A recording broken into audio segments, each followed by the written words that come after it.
نحمده ونصلي على رسوله الكريم اما بعد فاعوذ بالله من الشيطان الرجيم بسم الله الرحمن الرحيم رب اشرح لي صدري ويسر لي امري واحلل عقدة من لساني يفقهوا قولي۔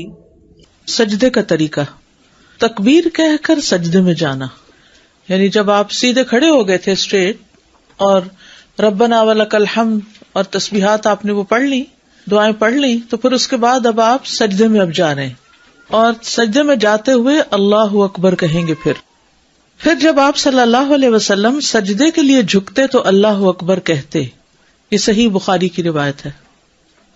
ثم کبر وسجد، سنن نبی داؤد کی روایت ہے۔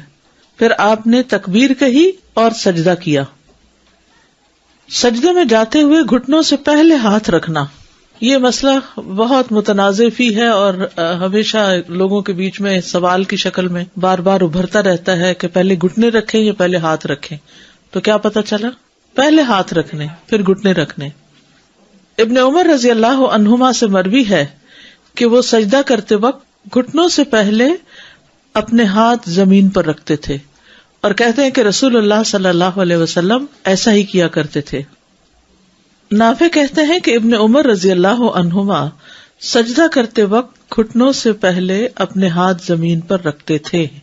ابو ہریرہ سے مروی ہے، کہتے ہیں کہ رسول اللہ صلی اللہ علیہ وسلم نے فرمایا، جب تم میں سے کوئی سجدہ کرے تو ایسے نہ بیٹھے جیسے کہ اونٹ بیٹھتا ہے، اس کو چاہیے کہ اپنے ہاتھ اپنے گھٹنوں سے پہلے رکھے۔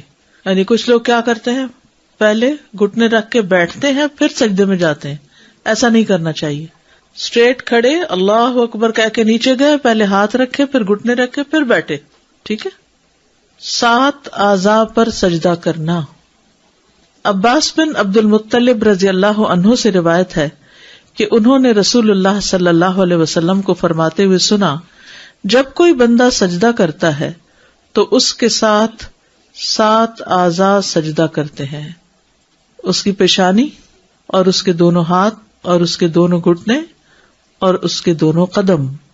یہ جو ناک ہے، یہ یعنی جب پیشانی رکھیں گے تو ناک تو پیشانی سے بھی اونچا ہے، وہ بھی ساتھ رکھا جائے گا۔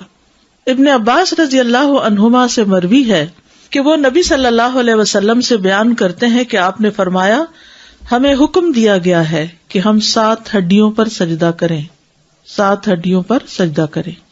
تمام اعضاء کا سجدہ کرنا۔ آپ صلی اللہ علیہ وسلم فرماتے تھے، اپنے بازوؤں کو درندے کے پھیلانے کی طرح زمین پر نہ پھیلاؤ، جیسے شیر چیتا وغیرہ بیٹھتا ہے، اور تم اپنی ہتھیلیوں پر ٹیک لگاؤ، ہتھیلیاں یعنی ہاتھ، اور اپنی بغلوں کو دور رکھو، یعنی ساتھ چمٹ کے نہیں رکھو۔ پھر جب تم ایسا کرو گے تو تمہارا ہر عضو تمہارے ساتھ سجدہ کرے گا، ورنہ کیا ہے، کچھ عضو ریسٹنگ پوزیشن میں آ جاتے ہیں اور کچھ سجدہ کر رہے ہوتے ہیں۔ تو جب انسان ہتھیلیوں پر اپنا پورا وزن ڈالتا ہے تو پھر سارے کا سارا جسم ایک طرح سے سجدے میں ہوتا ہے۔ ادھر سے گھٹنے لگے ہوئے ہیں، ادھر سے پاؤں لگے ہوئے ہیں، ادھر سے سر لگا ہوا ہے، ادھر سے ہتھیلیاں، اور اگر آپ کونیاں زمین پر ٹکا دیتے ہیں تو کیا ہوتا ہے، آپ آرام کی پوزیشن میں آ جاتے ہیں، آرام ہونے لگتا ہے۔ اور جو شخص 7 اعضاء پر سجدہ نہ کرے اس کا کیا حال ہے؟ بخاری اور مسلم کی روایت ہے، سجدہ کرنے والے کے لیے جائز نہیں کہ وہ 7 اعضاء میں سے کسی بھی چیز کو اٹھائے، کیونکہ نبی صلی اللہ علیہ وسلم نے فرمایا، مجھے 7 ہڈیوں پر سجدہ کرنے کا حکم دیا گیا ہے۔ پیشانی پر اور اپنے ہاتھ سے ناک کی طرف اشارہ کیا، دونوں ہاتھوں، دونوں گھٹنوں اور دونوں پاؤں کی انگلیوں پر۔ اگر وہ اپنے دونوں پاؤں یا ان میں سے کوئی ایک، یا دونوں ہاتھ یا ان میں سے کوئی ایک، یا اپنی پیشانی یا اپنی ناک یا ان دونوں کو اٹھا لے تو اس کا سجدہ باطل ہو جائے گا اور اسے شمار نہیں کیا جائے گا، اور جب سجدہ باطل ہو گیا تو نماز بھی باطل ہو جائے گی۔ یعنی اگر کوئی شخص صرف ایک ہاتھ رکھتا ہے دوسرا رکھتا ہی نہیں، صرف پیشانی رکھتا ناک رکھتا ہی نہیں، یا صرف ناک رکھتا پیشانی نہیں رکھتا، یا پھر گھٹنے تو رکھے ہوئے کیونکہ اس کے بغیر تو نیچے جا نہیں سکتے، تو گھٹنے اس طرح رکھے کہ پیچھے سے پاؤں اٹھ گئے، تو پاؤں اٹھنے نہیں چاہیے، پاؤں زمین کے ساتھ لگے رہنے چاہیے۔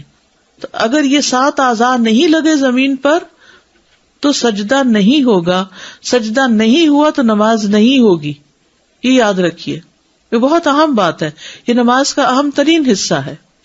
چہرے کو اچھی طرح زمین پر ٹکانا۔ ایک طویل حدیث میں رفاعہ سے روایت ہے